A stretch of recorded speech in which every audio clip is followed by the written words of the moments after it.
Welcome to J Life with Daniel. I'm your host, Rabbi Daniel Levine. Today, we have with us Professor David Graizbord, who is a professor of Jewish studies and the director of the University of Arizona Center for Jewish Studies. He teaches about Jewish identity in pre-modern and modern Jewish communities. So, David, welcome to the podcast. Thank you for having me. So what a fun time, just in Jewish history to be talking and unpacking Jewish identity.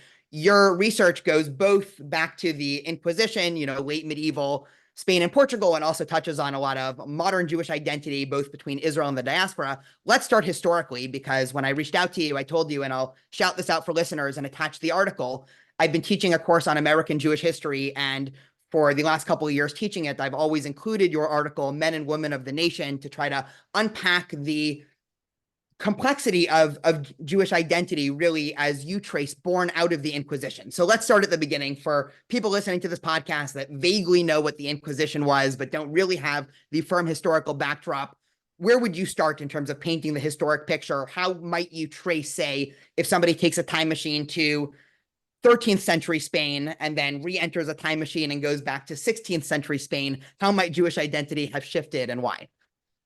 Okay. So as a pedagogue, I would say that anything I'm likely to teach on Jewish identity probably is going to start with antiquity, right? I mean, it's you might say it's a professional hazard that every course I teach, whether it's about identity or something else, as long as it's within the let's say under the umbrella of Judaic studies, is going to start with questions such as who and what are the Jews. So usually I start to address those questions by looking way back into the Bronze Age and then the Iron Age, right? So I have to at least establish that the Jews, as we perceive them and know them now, are an ethnic group of very ancient vintage, and the culture of the Jews or Judeans or Judahites developed in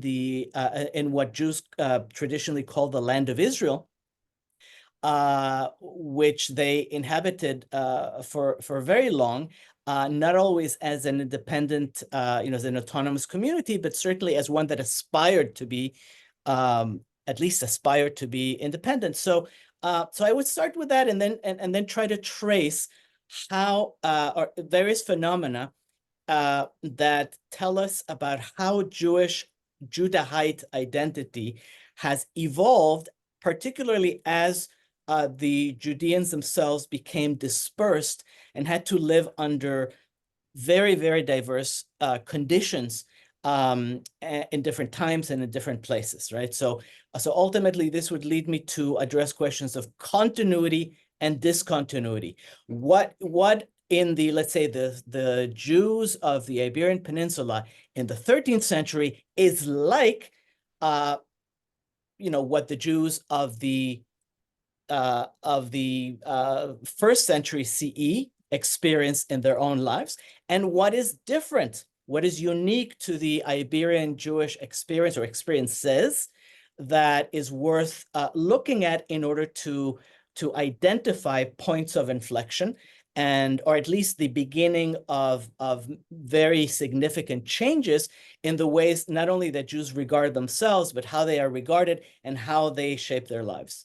So yeah, go ahead. I'm sorry. Yeah, no, I was gonna say I really love that, and I like how you said it's an occupation hazard, because I totally do that also, and it's funny because in whatever courses I teach, you get so bogged down in antiquity because students ask questions, and you can if you're not careful, you can end up the first 2 weeks of your class can all be about biblical and Talmudic when so just to sort of unpack what you're saying, and you can correct me if I'm mischaracterizing.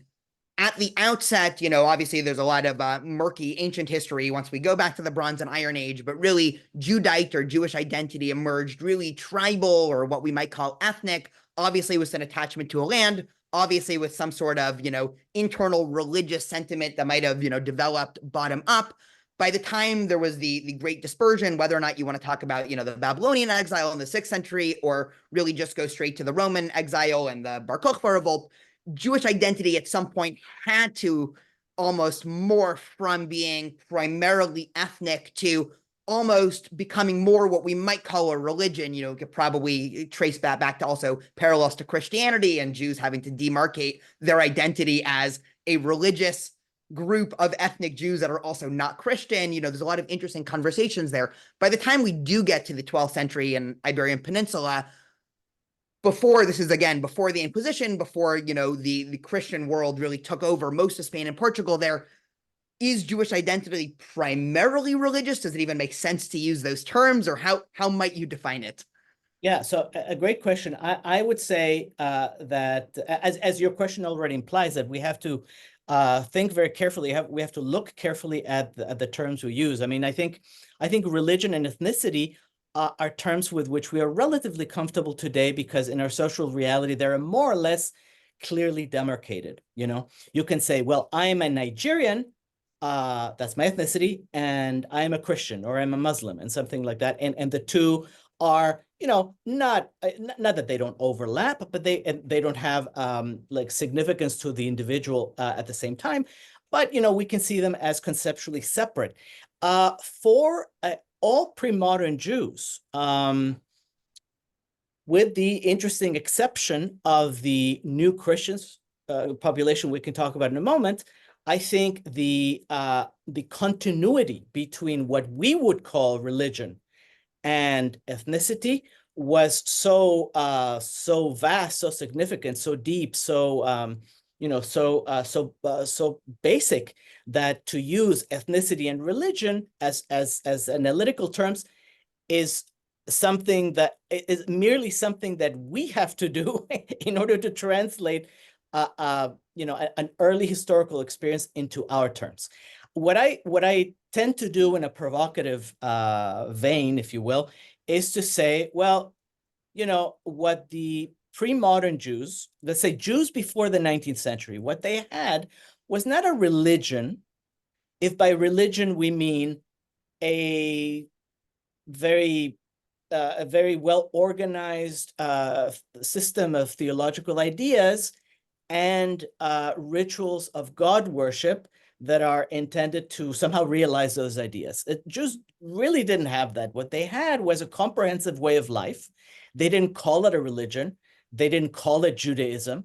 And in many ways, they started to develop a sense of the conceptual, let's say, divorce between religion and ethnicity when they started to have to respond to challenges from Christian missionaries, Christian conversionists, and to some extent Muslim conversionists as well, or at least Muslim philosophy.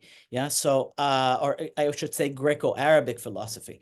So you've asked me specifically about the 12th, 13th centuries in the Iberian Peninsula. It just so happens that that's one of the areas of my archival focus, and you might say expertise. But the truth is that the challenge to diasporic Jews in the West did not only occur in the Iberian Peninsula. The Iberian Peninsula was one of the places in which a very interesting political and religious movement that the historian Jeremy Cohen has called anti-Judaism took shape and was implemented mostly by Dominican friars and later by Franciscan friars. And so what happens in Spain, which really, again, we have to go back to the terms, right? Wasn't really a unified realm. It was Castile, it was Aragon, it was Navarre, it was, whatever. That landmass, what happened in that landmass was very interesting and was perhaps more explicit than it was in places like France, which again wasn't France. I mean, you could talk about the southern France, northern France, etc. So a lot of interesting things happen on the level, for example, of Christian theology. In the 12th century, various theologians, friars mostly, are defining heresy. This for various historical reasons. And so one of the things they do is to try to place Jews within this broader context of their taxonomy, their growing taxonomy. Of course, like most Christian scholastics, they have inherited various traditions about who and what the Jews are from, from St. Paul, from Augustine of Hippo, from writers in the against the Jews rhetorical tradition, people like St. John Chrysostom and so forth. And so these 12th century scholars / activists have to create a program to define and to, in a sense, to attack Jews and their culture. And so Jews have to respond. And in that process, I think they start to disaggregate something that we now recognize as religion as distinct from ethnicity. And in sort of a parallel and under, the Islamic rule, the same thing was happening, albeit for slightly different purposes. There, as you alluded to before, the rise of Greco-Roman philosophy that was sort of, rebirthed in the Islamic world was also giving, philosophic views of the world. Obviously, that was the first time Judaism and Jewish thinkers had to delineate a clear platform of, was the world created? Was it always here? Was it something from nothing? Was there, primordial matter? Any and all of those questions that, the rabbis in the Talmud, they played around with it. I mean, there's all sorts of interesting academic debate of, how much the rabbis were engaged with Greek philosophers. I like to say they dabbled in it, but there was really no systemic philosophic thinking among the rabbis. Just to harp on something you said before, and I guess, ask you one follow-up question. By the 12th or 13th century, let's just pick, we'll stay in the Iberian Peninsula just so we can clearly create a parallel post-Inquisition with, Judeo-Converso identity. If a Jew at that point wanted to convert to Christianity from the lens of the Christian world, I'm not talking about, if me, Daniel the Jew, converts to Christianity, depending on where and depending on, which leader, was in charge, they still might call me up and ask me to come to synagogue on Shabbat, depending on which Jewish community. But from the vantage point of Christendom and, the various rulers that Jews were under in the Christian world, that was considered completely fine, right? I could shift my Jewish identity as Daniel the Jew to Daniel the Christian. And even though the fact that I am obviously ethnically Jewish, that anybody who looks in the archival records and sees, say all four of my grandparents, will pick the easiest case, were, born halachically Jewish, that doesn't really matter at all in the Iberian Peninsula in the 13th century, or in France in the 13th century. That starts to shift during the Inquisition for sort of obvious reasons. But can you sort of paint the picture? What exactly happens, both with the, initial pogrom / expulsion and then the Inquisition, and how does that start to shift and play around with not just the way that Jews saw ourselves, but perhaps equally as interesting, how did non-Jews start to see Jews during those times? Okay, well, let's see if I can do justice to your very good questions. I start with again with the phenomenon of anti-Judaism, which is I mean, very broadly speaking, I'm going to simplify, is the idea that Jews are not simply, let's say, resistant to the truth of Christianity, but rather they are hostile to it, and they're dangerous, therefore, to the health of the souls of Christians. Jews have it sort of in their cultural DNA to this is the claim, right, that they have so to speak in their cultural DNA a desire and a tendency to subvert the Christian world, to poison Christians, to kidnap Christian children, and to do horrible things to their bodies and in ritualistic ways and so on. So so this position is, in a way, this anti-Jewish pose. It's not merely a pose, mind you. This this approach, in many ways, motivates increasing aggression against Jews. Not the kind of ritualized aggression that may occur only on Holy Week, wherein Christians throw stones at their Jewish neighbors. The Jewish neighbors sort of stay in their homes and wait for the aggression to subside. Now we're talking about violence that in the case of Castile and Aragon spreads like wildfire, mostly suscitated by corner preaching, the corner preaching of deacons or roving friars or others, riots that that Christians used to present Jews with a horrible choice, namely, you convert now or you die. Either that, or you will be grievously harmed. So, canon law in the 12th century and before that had it that, you can't do that as a Christian. I mean, if you're going to be if you're going to evangelize for your faith community, you have to persuade people to come to you, to the church, not coerce them. Nevertheless, animosity was such that in 1391, a process of mass conversion began to take place in Castile and Aragon. This process, it deepened, accelerated, became aggravated towards 1415, which is when an infamous disputation, a kind of pageant in which supposedly Christian scholars debated Jewish scholars, took place in the Kingdom of Valencia, in a city called Tortosa, right? So at any rate, the goal of disputations was really to browbeat Jews publicly, to intimidate them so that they would convert en masse. So this happens from 1391 to 1415. We lack proper, let's say, census data that would let us know exactly how many Jews converted, under what conditions, and so on and so forth. There have been good studies regarding this, for example, by Benjamin Gempel and others. But the point is that, a large percentage of the Iberian Jewish population converted.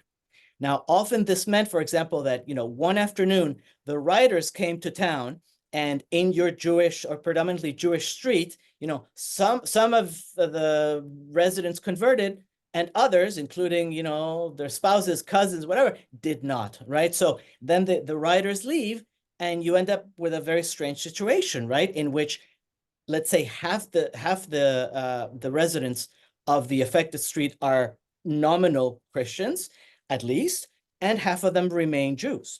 Yeah. So then the question becomes, well, if you have, two religiously, from the Christian point of view, you have two religiously distinct populations that are ethnically identical or very, very similar. Now, by the way, these are not the terms that we see in the historical, right? But these are terms that I'm imposing upon these historical actors. But when you have the situation, well, where does the boundary really lay between Christians of good faith and Jews on the other, right?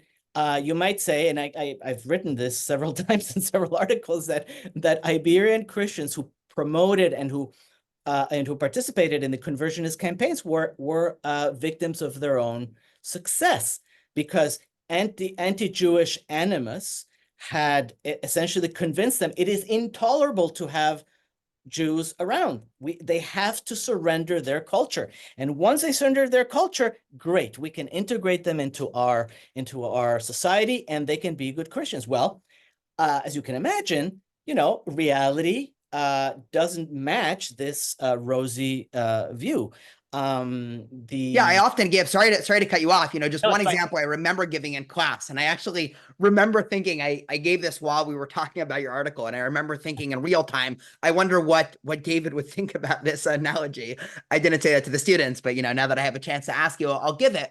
I can imagine, obviously, Jewish law, Jews don't eat pork, just in case, there are any listeners here that aren't aware, I'd be surprised. So in the 1300s, if I was living in Spain, maybe I don't eat pork because the Torah says don't eat pork. And let's say, my kids never eat pork, my grandkids, and we just have no family recipes for pork. And, it's just never been in the house. I don't know how to cook it. I'm much more comfortable cooking chickens. And my great grandson, in the year 1402, let's just, pick a random year, he converts to Christianity. And maybe he's even genuine, right? Let's not even get into the complicated case of him being, a crypto Jew or covert. Sure. And he just never eats pork because it's just, he didn't grow up with it. It's not, the same way that a lot of people, in the West don't eat bugs, not because of any religious reasons. We're just not used to cooking it, say compared to other cultures, whatever it is. And all of a sudden the authorities try to, suss out, well, who's really Christian and who's living as a secret Jew, and they, go to the supermarket and they find out, Daniel Jr. never buys pig, right? He's probably still keeping the laws of kosher. I asked the students, is that a religious persecution? Is that cultural? Is that ethnic, right? Are they just making an assumption, right? So you get all these very unclear cut cases. I mean, still to this day, I would argue there are a lot of Jews that don't keep any of Jewish law and don't eat pork, right? Is that, again, there's an interesting dissection there. You actually threw on one other layer of complexity, which is interesting, that, say my cousin is one of the few, at least before 1492, when the, ultimatum was given. Say my cousin is a little bit, stronger than I am, and my cousin says, no, I am Jewish, I will accept whatever, pogroms or riots. And I say, what do I need this? I'll convert to Christianity. But, we're still going to get together on Sunday and, have, whatever, have dinner together. And so it is very hard to say, at what point am I completely out of the Jewish community when, I don't all of a sudden become best friends with all the Christians in town. They probably still view me in some way as Jewish, even though I come to them and say, listen, I swear I'm Christian. Yes. So you've put your finger very nicely on what David Nuremberg calls the crisis of classification that the mass conversions generate, right? And I call it a crisis of identity because, Daniel Jr. and your cousin, they both have difficulty. To use your examples, they both have difficulty reasserting boundaries that are no longer quite as impermeable as they used to be. And I think from the standpoint of, I don't just think, I think there's good evidence that from the standpoint of Christian authorities, the bishops, the city elders, the crowns of Castile and Aragon and so forth, that what really creates a great deal of anxiety is precisely the case of the cousin, right? Of your cousin, not so much Daniel Jr., but your cousin. In other words, that there is what we might call fraternization, socialization between people who are baptized and people who are not baptized. And so this creates a kind of a kind of anomie, right? To use an old, sociological term, a sense of there being no real boundaries, no real order in society. What used to be a clear demarcation, spatial, physical, a symbolic, intellectual, etc., between Jews and Christians is no longer as clear as it used to be. And so the golden dream of taking in the new Christians and making them wonderful, saving their souls and making them part of the mainstream really collapses of its own weight. Yeah, no, that's fascinating. And so as you sort of were laying out the history, we have about 100 years of this being the status quo from roughly 1391 to 1492. After 1492, obviously with the Alhambra decree, Jews were giving sort of the final ultimatum, convert or leave. According to some estimates that I've read, you can tell me how accurate these estimates are.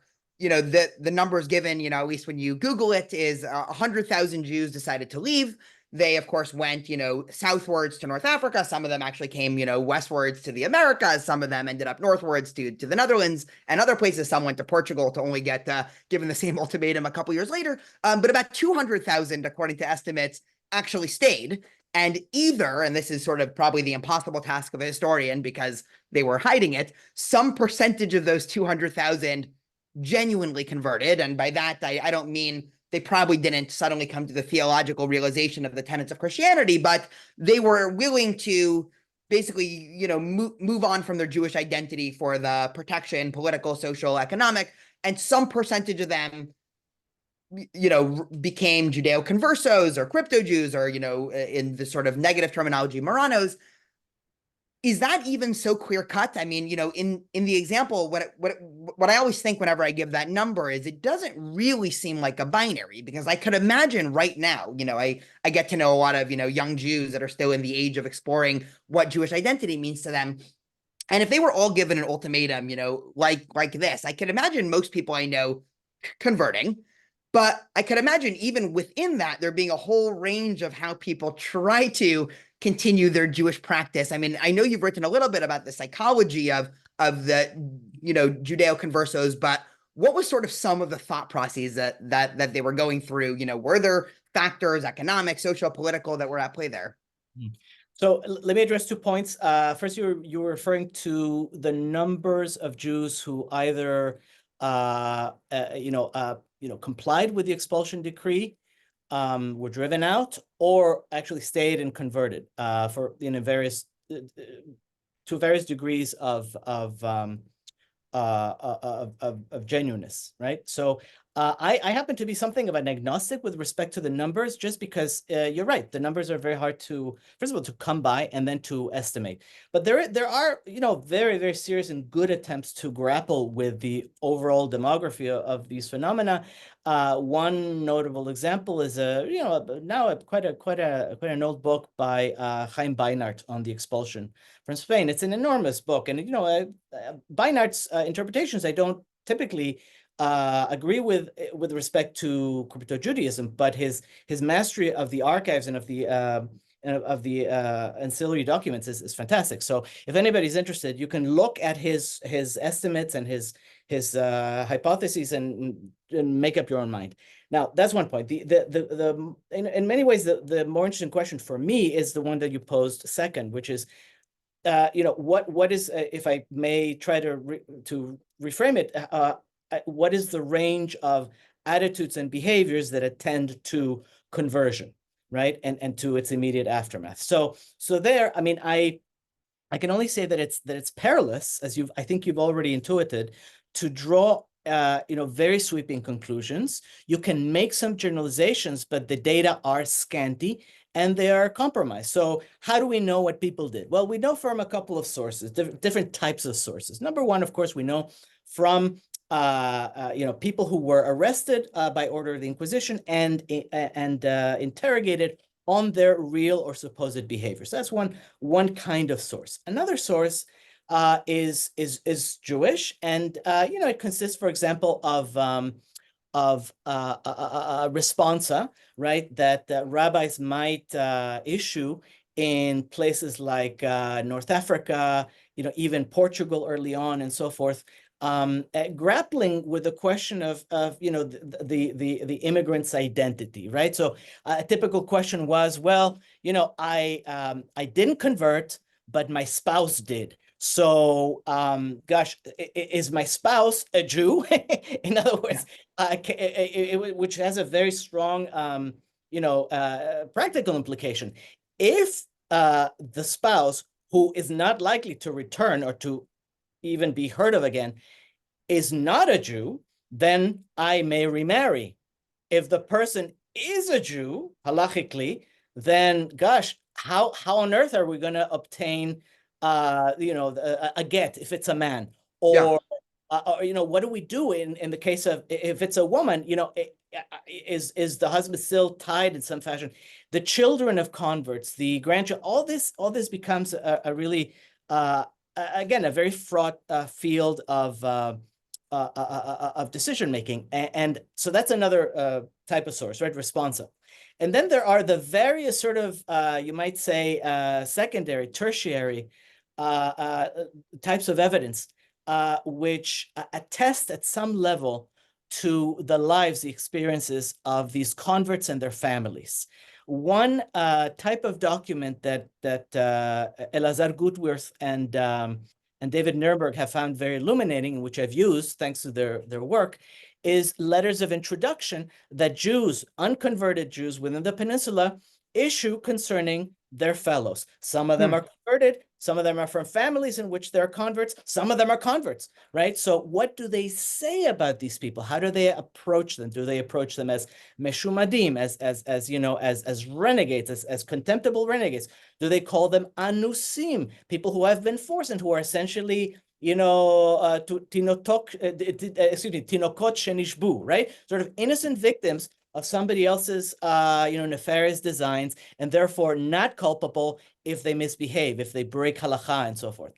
So all of this is very interesting, and it can only give us an approximation of the various behaviors and the various choices. Now, it is logical, and this is an argument that I make, that has to do with with the overall picture, right? It is logical to expect that in the early generations of converts, there are people who are far more, let's say, far better anchored in Jewish life than in the cases from the late 16th, 17th centuries and beyond. Yeah. One of the errors of earlier historiography, and I mean historiography up to about the middle of the 20th century, is to think of conversos as one big, relatively undifferentiated cohort. They're not. Okay, you have people in the 1490s who remember what it is to be Jew, who were converted or converted under duress or willingly after developing adult Jewish identities.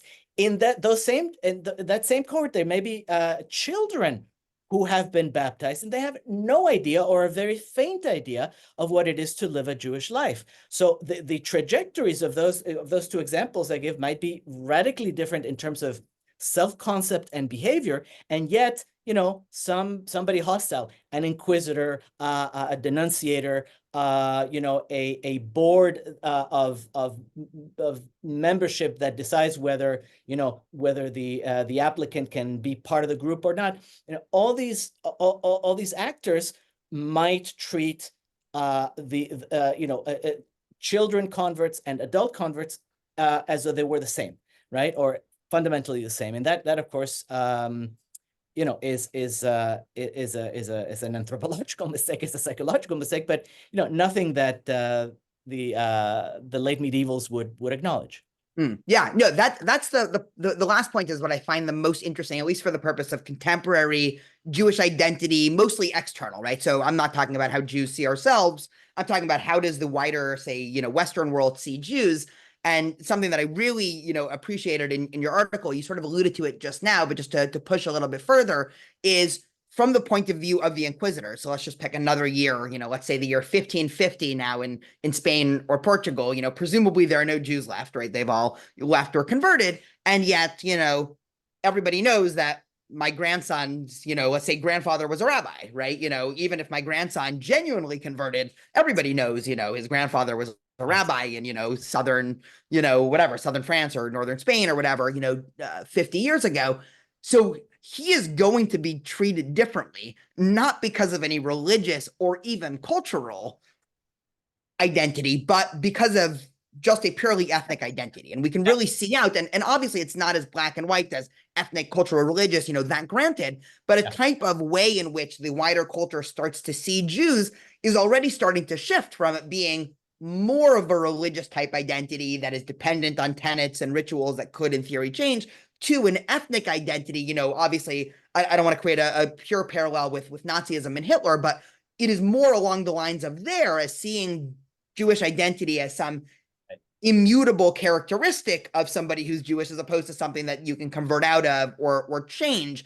And so that really does start the evolution. And I think also, you know, in a second, I'm going to try to push us to modernity and the contemporary Jewish world, unless you have anything to add. But it really gets to this complex time that I feel like we're in now, where I always like to say that one of the difficulties in defining anti-Semitism is you have to define who Jews are first before you can define, you know, clearly what constitutes hate against Jews. And because of all this complexity, even Jews can't agree on what Jews are. And of course, you know, the wider Western world has been confused on what Jews are really for 2,000 years, but especially the last 400 years. So you have these competing identities where theoretically, right, and let me know if you fully agree or you disagree with any of this. Theoretically, from the point of the dominant Western or Christian world post 16th century, let's just pick a year, Jewish identity is a religious identity, but practically it's actually much more ethnic. So it creates this really interesting paradox that I actually think, you know, really does apply to the contemporary situation of a lot of people thinking of Jews and Judaism as a religious group, but then the way that they act around Jews or treat Jews, you know, when we're talking about, you know, let's say policies and, you know, early modern Europe or anything like that, when Jews say want emancipation in France and everything. Okay, you say Jews are religion, but the way you're kind of talking about Jews kind of seems like you do believe there are these inherent immutable characteristics about Jews that just creates this whole mess. You know, I said a lot there, so I'd love for your yeah, so I mean, a lot of stimulus there. I mean, let me see if I can address parts of that, at least parts of that. In late medieval and especially early modern Iberia, and here I'm talking about Castile, Aragon, Navarre, which is pretty soon sort of swallowed up by Aragon. Two competing approaches to defining and treating Jews, or Jews between quotation marks, develop, right? One is in some ways rooted in much older non-Iberian Christian traditions, right? This is the notion that Jews constitute a group of believers roughly analogous to Christians, right? And the parallel and again related approach is that which posits that Jews inherit their identities via bodily fluids, yeah, and that therefore identifying a Jew is as much about documenting that person's behavior as it is about knowing that person's genealogy. So there's a genealogical definition, if you want to call it that. Sometimes it's called a proto-racist definition, or racist definition, depending on what scholar you're reading. And then there is the religious, parenthesis, anti-Jewish definition of what it means to be a Jew. Now, what both of those approaches share is what anthropologists, social psychologists, and others call magical thinking, right? Now, today we, at least until the 20th century, some people thought of racial thinking as scientific. In fact, the racists themselves argued, we are doing science. We're not engaged in all this sort of, pre-modern, superstition. We're judging human differences. We're identifying them. We're classifying people. We're creating a hierarchy of human beings according to our scientific studies and observation. Right? It's of course nonsense. It's all junk science. But prior to the scientific revolution, the appeal to science wasn't really there. So what you had was two discourses, the genealogical and the religious, right, which are trying to capture a moving target, right? But because both of those approaches indulge in magical thinking, both of them are essentialistic, which is to say that anybody who, quote unquote, professes a Jewish, not even a full-fledged Jewish religion, but a Jewish idea, is by definition, evil, and is likely to exhibit proclivities to harm Christians in Christendom, right? Or, for that matter, anybody with one Jewish grandparent is by definition somebody who is dangerous to the health of a properly Christian society. Okay, this is garbage. I don't mean to indulge in in invective. The point is that this has no empirical basis. Culture is learned in a social context. If you and I are reared as Christians, we are culturally, ethnically, in other ways, Christian, right? The problem with the converts, especially with the first generations, is that they were re-socialized, right? And so they acquired a culture that was ethnically based, that again did not distinguish between the religion of Jews and the ethnicity of Jews, the behavior of Jews, the economy of Jews, the politics of Jews, and anything else, right? And they were the same population of converts were re-socialized into a culture that did posit a very sharp division between the spirit and the flesh, between religion and everything else.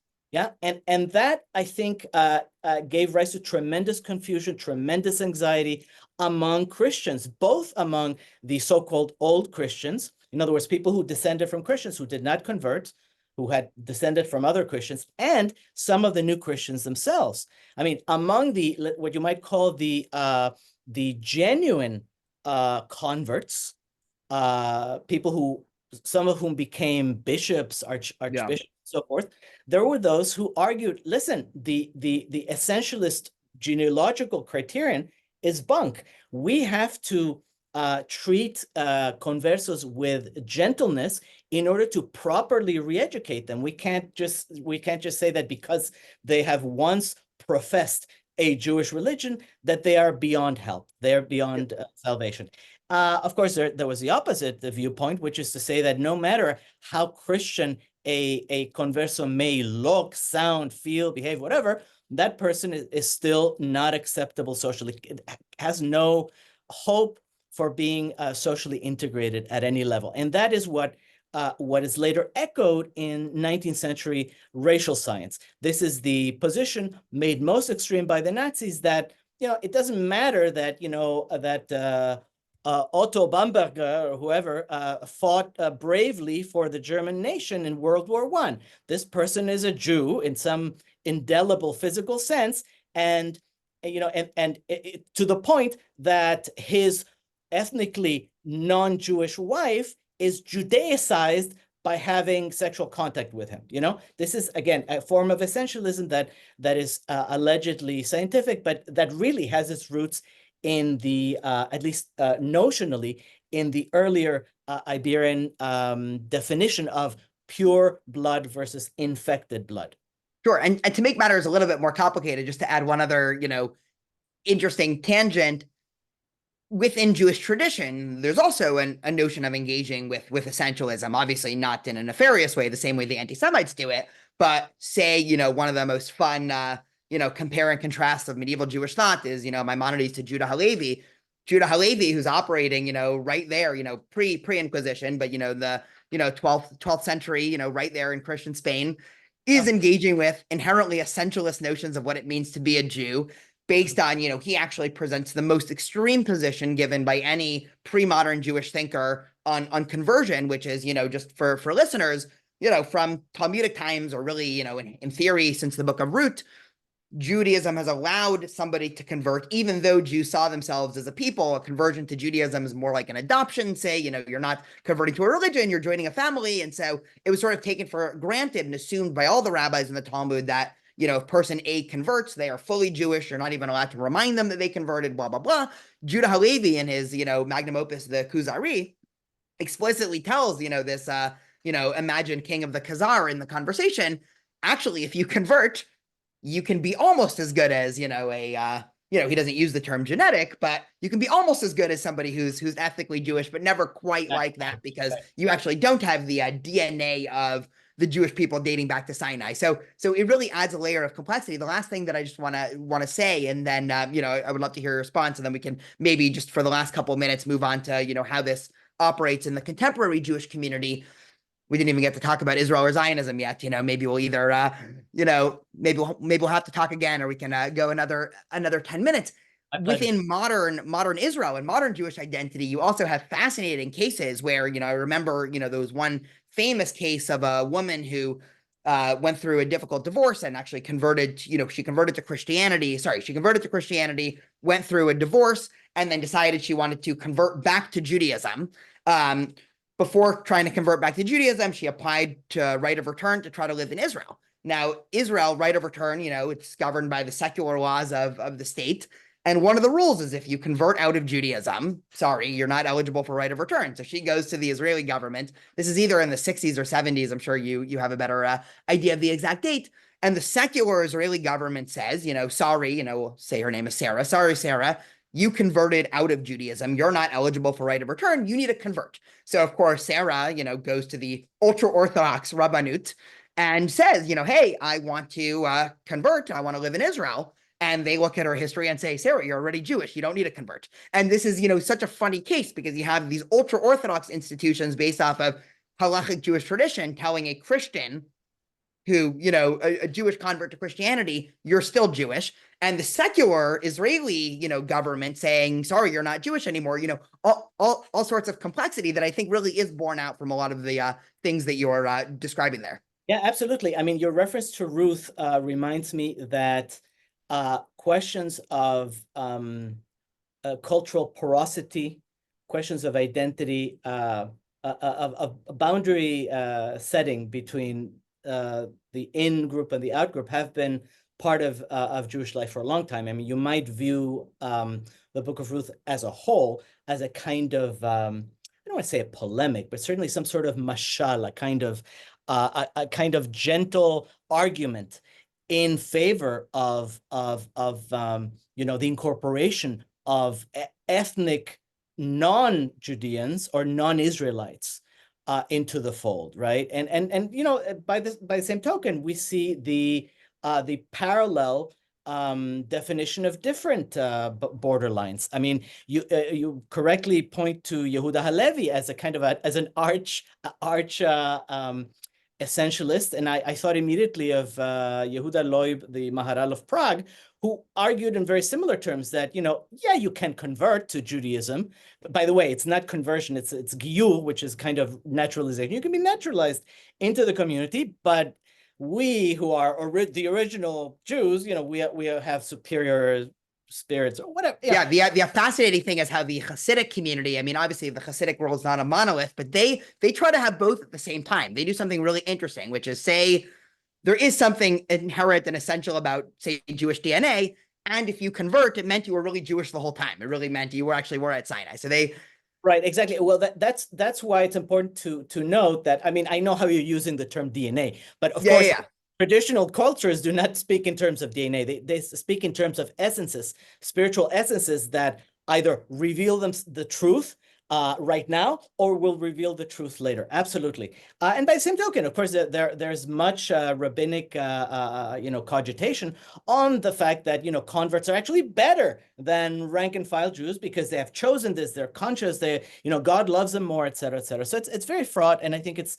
you know, one of the hallmarks of Jewish life, which again puts in doubt the question of Judaism as a religion, is precisely the multi vocality. I don't know if the word exists. The fact that it's a multivocal system of life that does not depend on a hard and fast orthodoxy to maintain its cohesion. In other words, you and I may come from very, very different poles in our understanding of what Jews ought to be, but we can both agree, either on sociological grounds or on halachic grounds or on a combination of both, that we are part of the same group. This goes for the case of this immigrant to Israel that you mentioned, which reminded me of the case of Brother Daniel. I don't know if you're familiar with the whole case, but that is a dramatic, you know, a dramatic narrative, which I'm surprised nobody has put on stage, because not only was this fellow a convert to Catholicism and a friar, he had actually, you know, been instrumental in saving the lives of Jews during the Holocaust. And he came, you know, requested, you know, naturalization as an Israeli under the law of return. And he was told again by the secular courts, no, dude, as I said before, culture is learned. And, you know, you can't disagree with it, with a self-definition of the entire Jewish people, except maybe for the Orthodox rabbis and their followers, right? And call yourself a Jew, while the Orthodox rabbinate might say no, and at least in technical terms, you are Israel, and now we have to turn you into an Ish Yehudi, right? Hence the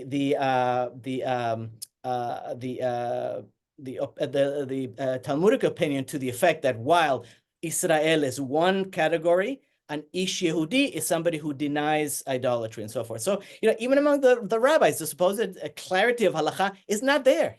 Yeah. No, the most important thing, because I, you know, of course, in the 21st century, dealing with, you know, primarily young liberal Jews, and by liberal, I just mean, you know, that aren't growing up Orthodox, there's so much complexity and confusion around Jewish identity. You know, one of the most common questions I get from students is, am I Jewish? And then they give me a story of, you know, conversion, or, you know, single Jewish parent and patrilineal, you know, all these questions. And one of the answers that I, you know, just obviously depending on the student that I give, that I think tends to make people feel the best is, you know, we've been having this debate internally for about 3,000 years, right? You're going to have some people tell you yes, you're going to have some people tell you no, and we can go dig up, say, the book of Ezra and the book of Ruth, as you alluded to, you know, in you know, the Talmud, we can dig up Maimonides and Judah Halevi, and you will see that at every stage in Jewish history, there were people that were, in the borderline between, clearly Jewish and clearly not Jewish. And that's always been a situation. And at least in our tradition, many people have viewed that border as a lot more porous than I think people want to talk about today. I think it actually probably, this is not coming from any expertise, but I'm guessing it is a post-Enlightenment emphasis on being so, the Hebrew word is medactic, I'm not even thinking of the English word,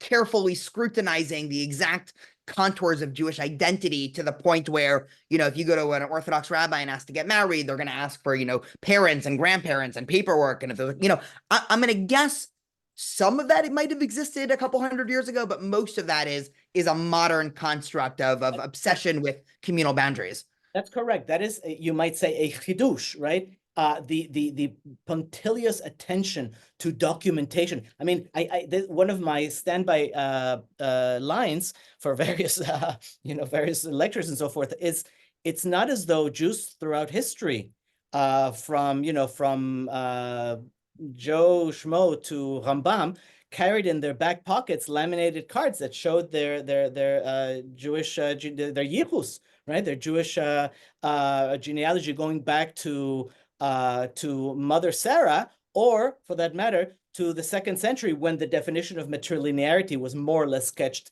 in the Talmud or in the Mishnah, Mishnah and Gemara. So, well, 2nd century Mishnah and thereafter Gemara. But no, I think you're absolutely right that we have here a tradition of diversity, a tradition of multivalence, a tradition of debate, more than anything else. And what I wanted to suggest is the following: when you face questions such as, "Am I a Jew?"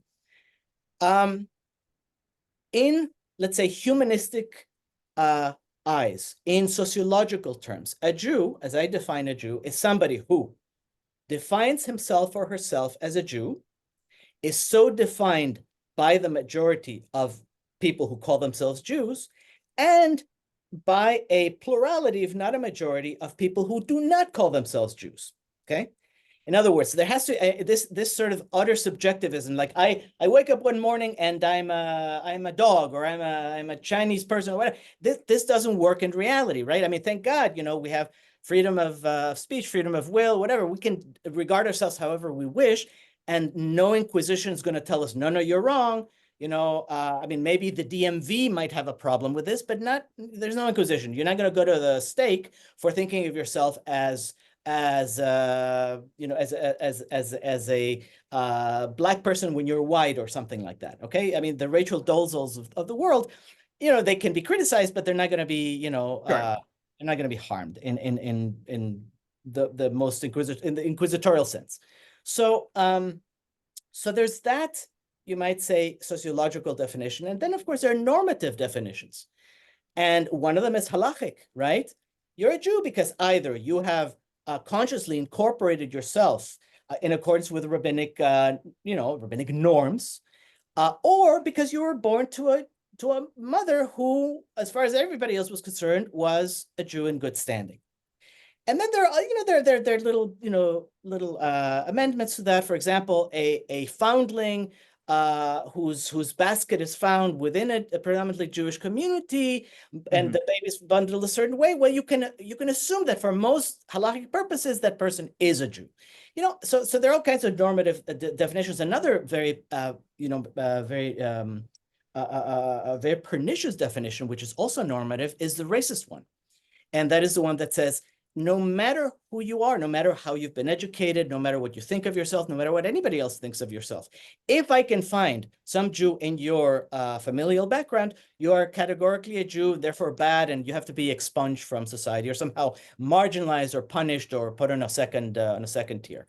And I say, really, whether you as a person accept your Jewish identity in normative terms, or sociological or humanistic terms, or in some combination, is ultimately up to you.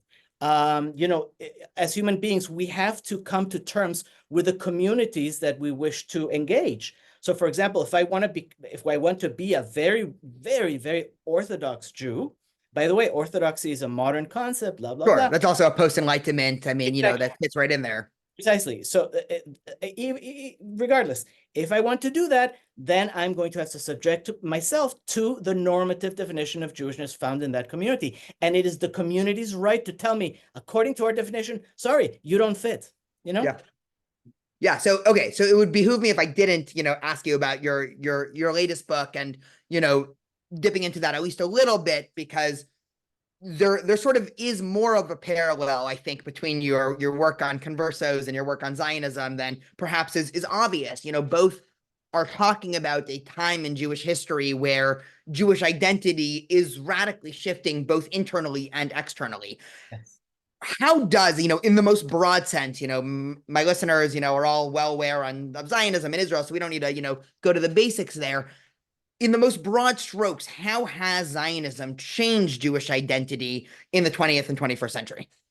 Wow. Okay. So first of all, I think you did a good job of defining sort of the bridge between the bridge that I draw between my earlier work on 17th century conversos and modern American Jews and their relationship to Zionism. But to answer your question about Zionism, so a lot has to do, the answer is dependent to a large extent on what community I'm looking at and what generation within what community. So for example, if I survey the effect of Zionism upon my grandparents' generation, the generation of Holocaust survivors, escapees, whatever, in Eastern Europe, or for that matter, of people who were run out of North Africa and the Levant and so on in the 40s, 50s, 60s, I have to say that Zionism was absolutely transformative, right? It was a way of defining Jewish identity in terms that were much more overtly political than had been available before. And these terms emphasize Jewish commonality and Jewish ethnicity in ways that other political Jewish options did not. For example, Bundism. Bundism is the position that Jews really have to find their anchor, their homes within the diaspora, and they have to regard themselves as a group apart. But fundamentally, they are they're not a transgeographic entity. So, for example, for the Bundes, the Jewish language was Yiddish. Okay, well, whom does that excise? Well, obviously, Jewish non-Yiddish speakers. Your wife, at least 40 to 60% of the Israeli population, all of the Levantine Jews, et cetera, et cetera, et cetera. So Zionism for people who, who are now in their, who are now actually leaving the or have left the historical proscenium, who survived the war, who lived through the war, the Second World War. I mean, for them, this was a sort of a way out, a way to remain Jewish and to be secular or religious to various degrees, but without losing a sense of Jewish commonality and compactness. Okay, for younger people, let's say in my parents' generation, people who are in their 70s and 80s these days, for them, I think Zionism remained very much what it was for their parents.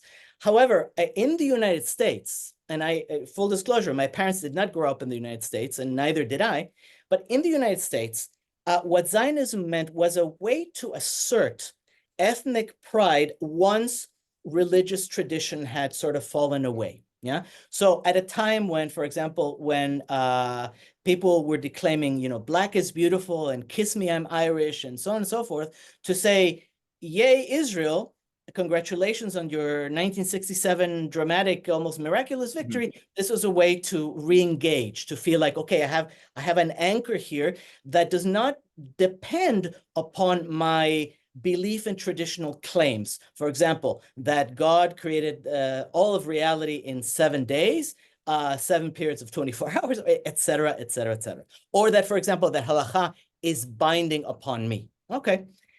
For younger people, for Generation X, Y, Z, et cetera, Zionism remains very much what it was for the generations I've just described in the United States. However, it has become deeply problematized by the fact that liberalism, broadly speaking, and I'm not talking about all kinds of liberalism, but especially the radical fringes of liberalism have been associated with a deeply anti-Zionist position, which I consider to be, I think on sound empirical grounds, deeply anti-Jewish. This is a position that for Jews to assert their ethnicity, their political rights, their connection to their ancient homeland, all these things are categorically conducive to crimes. They're immoral. They are unjust. Jews don't deserve them. And they had better redefine themselves as citizens of the world, right? So there's yeah. And I'll also add, I mean, you sort of alluded to this, but this is actually connected to what we were talking about before. A lot of the anti-Zionists, say on the fringe far left, their definition of Jews is that Jews is a religion, Judaism is a religion. Therefore, a political criticism, even if it's foundational and conspiratorial, can never be anti-Semitic, because what does criticism of a political entity or a nationalistic identity have to do with my neighbor next door who wants kosher meat? So they are falling into the exact same trap that you were talking about before. Right. Now, there's one sort of important historical stage that we missed, and that is the divorce of Jewish religion and the definition of Jewish religion versus Jewish ethnicity. It's divorced from Jewish ethnicity in the Enlightenment, right? That is the formula that has informed not only modern Jews in general, especially in the West, but especially Jews of generations X, Y, and Z for various reasons that we can discuss. And so people who buy into this notion that you are either a religious Jew or you're not a Jew, or the more religious you are, the more traditionalist your behavior, the more Jewish you are, which, by the way, is counter to halacha in all ways, right? This has become a deep-seated misunderstanding. And I don't mean to essentialize, but the point is that this is a misunderstanding from the historical and, I think, sociological point of view. So just, once we're wrapping up, and then, I'll just have one or two more concluding thoughts after this. I know it's never good to offer predictions, but obviously we're in a moment post October 7th where Jewish identity and Jewish community were clearly at some inflection point. Where exactly we'll end up is sort of anyone's guess, specifically for this question of American Jewish identity. If you had to give an educated guess, how is this going to shift the future of Jewish identity, how Jews see themselves and everything in the diaspora? Okay, so excellent question. I think it's a wonderful question with which to end, although, everybody who listens to me should take my hypotheses with a grain of salt, because I'm not a prognosticator, and also my perspective is affected by certain limitations. But let me try to address the question. Okay, I think that some of the trends have been building for a long time.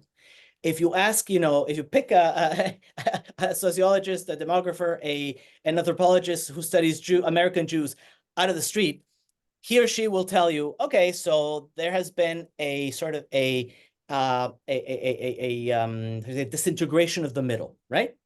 In other words, people are either much more liberal and religionized in their understanding of Jewish identity, and therefore they flock towards either complete assimilation, right? Complete de-Judaization, or on the other extreme, let's say a very, very liberal reform style affiliation, or they are veering towards the Orthodox camps, right? The ultra-Orthodox, the moderately Orthodox, even the religious Zionists, yeah? So, and the people in the middle, the people who just sort of felt naturally like they belonged to a Jewish ethnic group, who may have, partaken of conservative, uppercase conservative ritual life and so forth. These people are not reproducing themselves, right? On top of that, there's, of course, a very strong demographic pull. Jews are not having enough children. And so the weight of the community, politically, demographically, economically, whatever, will decrease no matter what. But in terms of culture, in terms of self-identity, I think what will happen, especially in generations Y and Z and beyond, is the following. There will be some sort of divorce, right? There will be the people, for example, the Jewish young people who populate my classes and yours, right? Who have some deep curiosity about what Jewish culture is, who are at least interested in contemplating the idea of creating for themselves a mature, an adult Jewish identity, who want to go beyond, the very nice but very shallow pediatric Jewishness of Sunday school, synagogues and temples, or the very sort of well-meaning but rather I don't know, rather unself-conscious emphasis on just being nice, Judaism as tikkun olam, and tikkun olam not as what, of course, not as what the rabbis meant by it, not as what, the Kabbalists meant by it, but tikkun olam is just, giving money, saving the children of Mozambique, for example, to quote Rabbi Brous of Los Angeles, right? In the Diaspora Museum, she's on record as saying, okay, this is the kind of Jew I want to be. Okay, fine, great. That's of course, by all means, help the children of Mozambique, but how you use dvarim to focus on that and not on creating, Jewish freedom in a Jewish state is kind of is a question I have. But anyway, so there'll be a divorce, right? Jews, like many of our students, will deepen their affiliation, their gut level association with things Jewish. Some of them will pursue deep knowledge. Some of them may perceive or misperceive that the only way to be Jewish, or the way to be more Jewish, is to become more Orthodox. Okay, I've seen this in a lot of my students, right?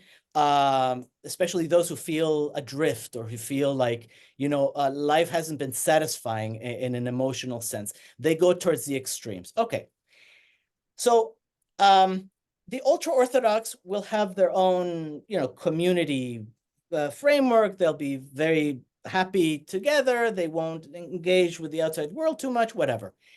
Let's say the modern Orthodox, or the less Orthodox, and the religious Zionists will be a very strong cohort of ethnicists, people who support Israel instinctively, who are not ashamed of being parochial, and who understand universalism, or the universalist component of Jewish life, to be dependent upon a healthy particularism. Okay. But then there will be a contingent of loud, deeply conflicted, angry people who feel that they have to justify themselves vis-a-vis their let's say their perspective in group, right? Who will become rabid, who already are rabid anti-Zionists for Jews, primarily for the sake of sticking it to other Jews and to Israel. Yeah, this is the way in which they're Jewish, just as the medieval converts who partook of disputations on the Christian side became sort of professional anti-Jewish Jews. People who I actually made that, it's so, sorry to interrupt you. It's so interesting. I made that comparison in a past podcast and got a lot of people upset at me for saying that, in the medieval period, the modern day virulent anti-Zionists in the Jewish community are the same as Jewish converts to Christianity in the medieval ages. People did not like that comparison, but it's interesting that you just. First of all, I'm glad that you won't be alone in making people angry. We can both take the assaults, but I would say that they're the same. I would say that the anti-Jewish Jews, the rabidly anti-Zionistic Jews who don't understand how opposing Jewish nationality is anti-Jewish, is in a sense accepting the separation of Jewish religion and Jewish ethnicity, they have a much lower bar to jump over, than the likes of Jerónimo de Santa Fe, right? Why? Because they don't have to convert. They don't have to. They don't have to adopt an entire theology and profess it in a professional context. They can just say, "Oh, I read The Nation, and I like what I read, and it's pardon the expression, but screw the Zionists. I'm a good Jew. They're the bad Jews. It's very simple. Yeah. There's not much effort required. And so there'll be a divorce, right? These folks will eventually marry out. They will cease to be Jews after a couple of generations. Yeah. No, that's literally the exact verbiage. I recorded a podcast yesterday and put it out. This will be the one right after it, and that's actually how I ended the podcast of my prediction. I'd like to hear it Yeah, actually. so we'll have to talk again in 25, 30 years and see if these predictions are right or not. Absolutely. But anyway, so that's the movement I see ultimately as many, many Asia Torah, everybody from Asia Torah missionaries to historians of the Jews in secular settings will tell you, it's not a matter of quantity, it's a matter of quality, right? I mean, Jewish changes, Jewish resiliency has been, in a sense, ensured by vanguards who then present, viable models of how to be Jewish to people who are facing particular predicaments. If let's say 80%, it's not going to happen, but if 80% of the American Jewish population is essentially de-Judaicized, first of all, it's anti-Judaicized and then de-Judaicized by, let's say, the year 2050, by which point we may not have a working ecosystem. That still won't change very much in the sense that, it was the few returnees from Babylon who did it. It was a couple of intellectuals who sparked the Zionist revolution. And so in that sense, it's the 20% that we have to worry about, right? And that's the 20% that will essentially take up the torch, for better or worse, and carry on. Yeah, well, I really appreciate your time. For listeners that are interested in everything here, I'm going to link to your article, Men and Women of the Nation, in the show notes for anybody curious. Your two books are Souls in Dispute. That's your book about Judeo-conversos and everything we were talking about the first half. And then your second book, The New Zionists, which is everything about, changing diasporic Jewish identity, specifically vis-a-vis Zionism. David, thank you so much for talking. My pleasure. Let me just end by saying, first of all, thank you for having me. I have a third book in press, which is called Early Modern Jewish Civilization. I wrote, I would say, about half of the chapters, but then I also recruited very, very fine, mostly young scholars to write some of the chapters, which I hope that book will be issued very soon and will be enlightening on some of these questions. Yeah, well, Mazal Tov on finishing it, and I'm excited to read it. My pleasure. Thank you, Daniel, Rabbi Daniel. Take care.